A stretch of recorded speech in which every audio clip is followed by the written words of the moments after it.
সুপ্রভাত, আবার চলে এলাম সকলের সামনে আমাদের রান্নাঘরে।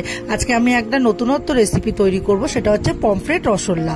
প্রথমে পমফ্রেট মাছগুলোকে নুন হলুদ মাখিয়ে নিয়ে এবার সাদা তেলে ভেজে তুলে নেব।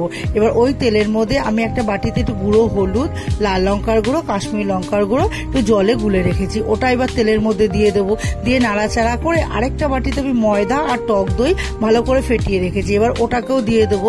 দিয়ে তার উপরে আমি টমেটো কুচিটা দিয়ে আর পরিমাণ মতো নুন দেবো, দিয়ে ভালো করে নাড়াচাড়া করে যখন টমেটোটা নরম হয়ে আসবে তখন আমি পোস্ত, কাজু বাদাম আর আমন্ড বাটাটা ওর মধ্যে দিয়ে দেবো।